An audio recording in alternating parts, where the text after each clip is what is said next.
There was quite a lot going on last week. There's quite a lot going on this week too. Let's have a look.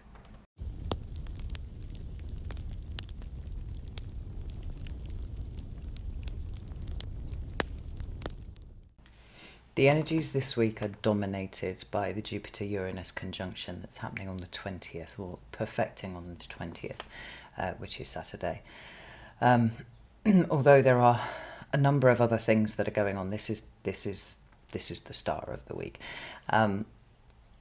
Because it's involving two very slow-moving planets. So although it perfects on Saturday, the energies are going to be building, and have been building for a while actually, but will really be intensifying over the course of this week.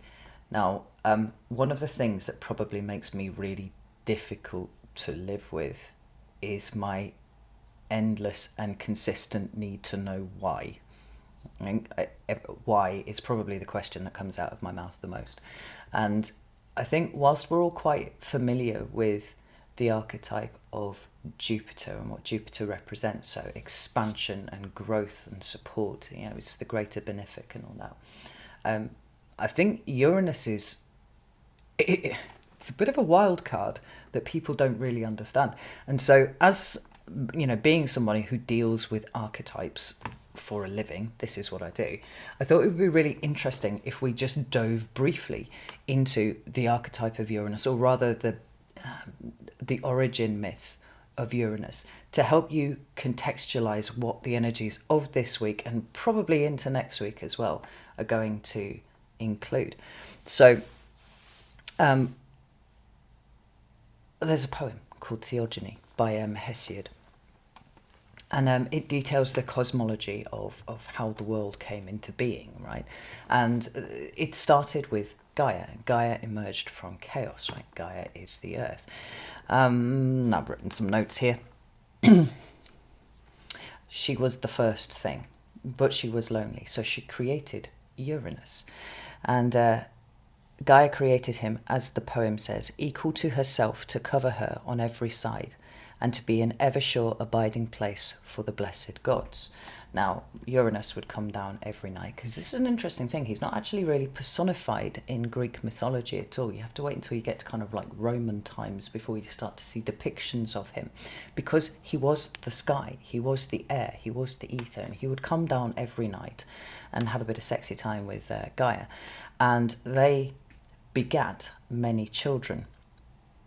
Unfortunately, Uranus wasn't like cool dad material. And he got very suspicious and very paranoid about the fact that his children, all of these children that he begat, which were, the Titans and the Cyclops and stuff like that, and he was actually kind of disgusted by them all, that he was worried that they were going to usurp his authority, or, usurp his position of power.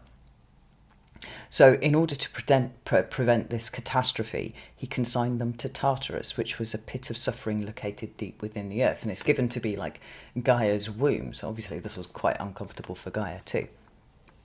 Now, with her children being, consigned to Tartarus, she got really quite upset about this. And she formed a great sickle from flint stone and urged Titans, the ones that weren't in Tartarus, to try and help her overthrow Uranus. According to Hesiod, Kronos was the only one of Gaia's children brave enough to commit the deed. Now, Kronos is Saturn, right? Because Saturn is the Roman name for this god. So, then the sun from his ambush stretched forth his left hand, and in his right took the great long sickle with jagged teeth, and swiftly lopped off his own father's members, and cast them away to fall behind him. Like, he chopped off his dad's genitalia. Brutal. Now, he lobbed said appendages away, and where the blood fell on the land, a great number of new races were formed. I forget who they are off the top of my head. But when it landed into the sea, the foam that it created, out of that sprung forth Aphrodite, who we know as Venus. Uranus unmanned raged viciously against his children. According to Hesiod, he hailed them as the Titans, which is from the Greek verb meaning to strain, for he said that they strained and did presumptuously a fearful deed, and that vengeance for it would come afterwards. This is directly from the poem. So, what came from that was basically Uranus just disappeared. It kind of sloped away. But what Saturn had done was separated the sky and the earth. So no longer did Uranus come down to meet with Gaia anymore. There was a separation that was created. And eventually Kronos, Saturn, ended up being the one who came to power, who was ruling everything, right? But Uranus's grim prophecy was fulfilled, for Kronos soon showed himself to be no less savage and wicked than his father. Rather than casting his children down into Tartarus, he just swallowed them whole.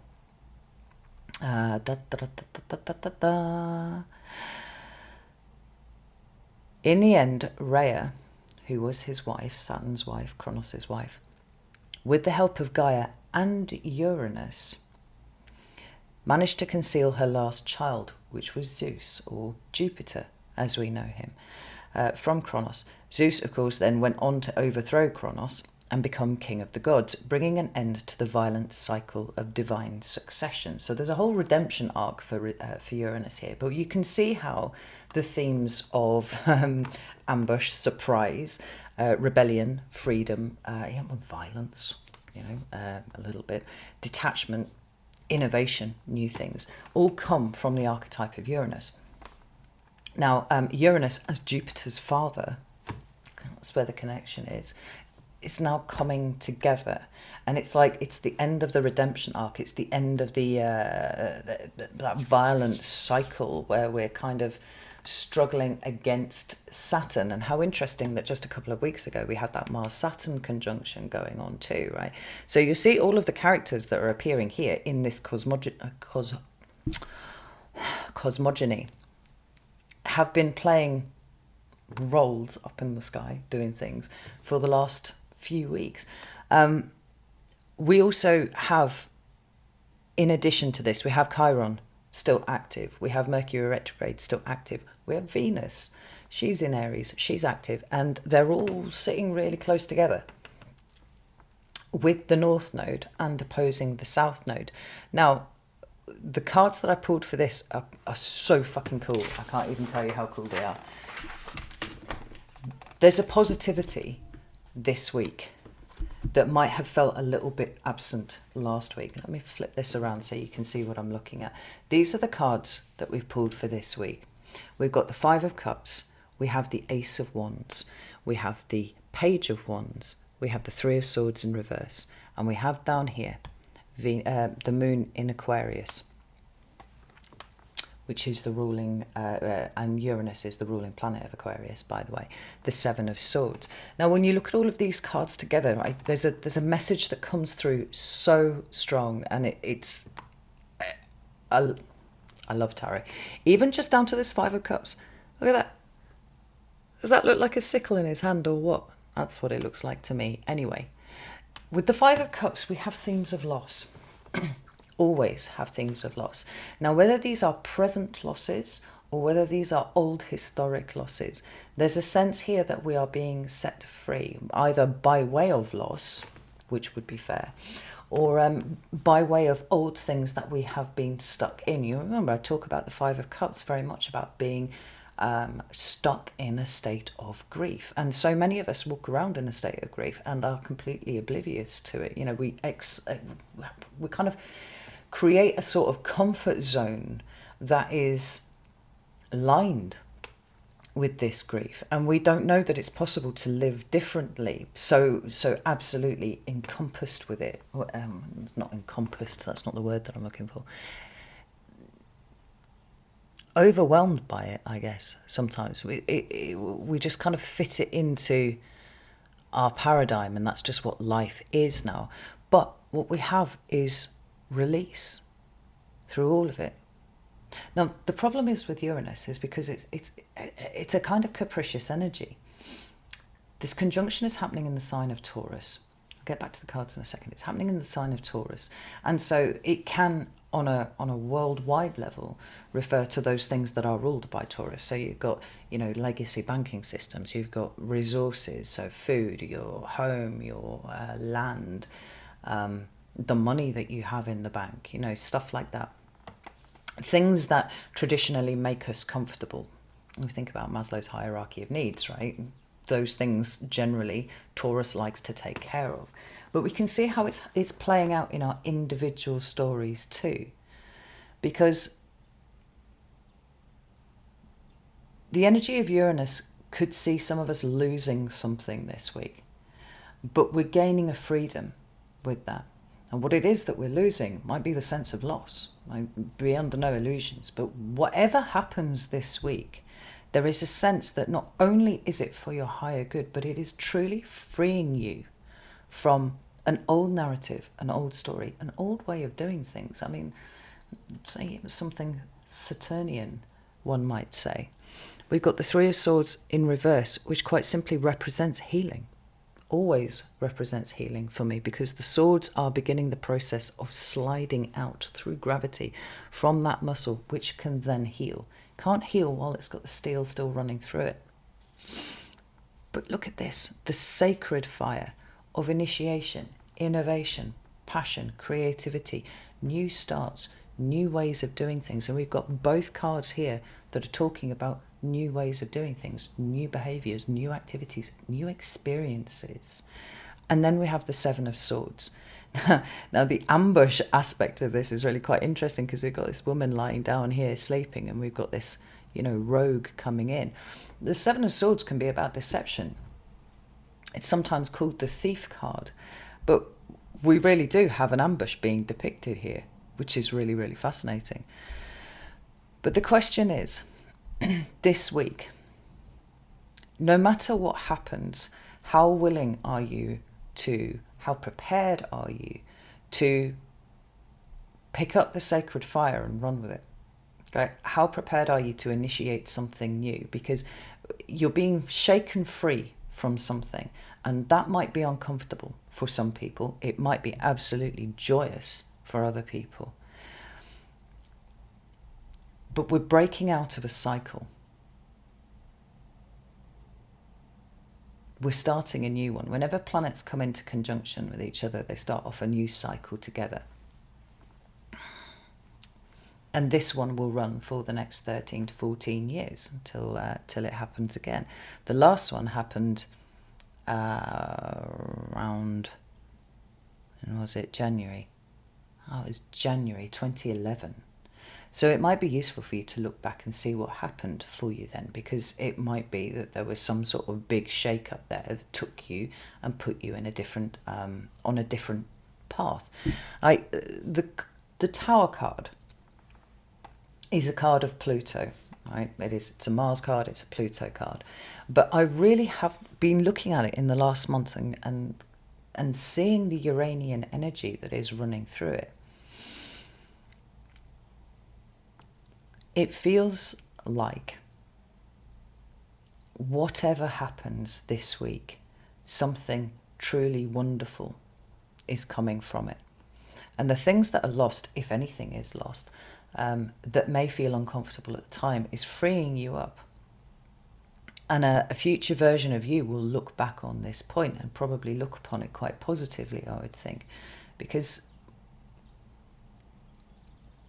although Uranus can be quite reckless, and it can be quite detached, and it can be, all sorts of things, that spirit of freedom runs right through the archetype. And the expansion of freedom, shaking us loose from something, always puts us on a better path. These are the things that we would not put down ourselves, possibly because we didn't know that we could. I drew these cards this morning and I almost started happy clapping. I was just, this is so cool. This is so cool. There are new opportunities opening up. Now, when you combine this with the energy of Chiron, the energy of Venus, the energy of the North Node, all still very much in play, And the Mercury retrograde, which is actually helping us look to initiate differently, right? Go over what it is that we thought we wanted to create and see whether that's actually something that still stands with this new freedom, this wide open space that we have in front of us to create something new. I don't think I could be more excited about this than I am. Now, if the worst comes to the worst, and it is something that is deeply uncomfortable for you, the more that you can allow this to occur and embrace the space that it creates in front of you, the more that this sacred fire, this Ace of Wands, can start doing its thing, right? Everything is about initiation at the moment. So if you're stuck in, doing the same job, complaining about the same things,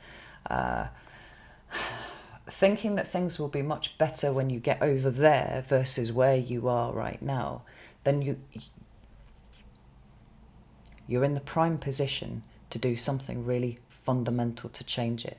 There may be things that go on outside of you that draw your attention, but the big work is happening inside this week. And it's about the conscious embrace of the new. It's the conscious putting yourself outside of your comfort zone, because to be quite frank, we've all outgrown them. And this week, I think, is going to see us all arriving at the realization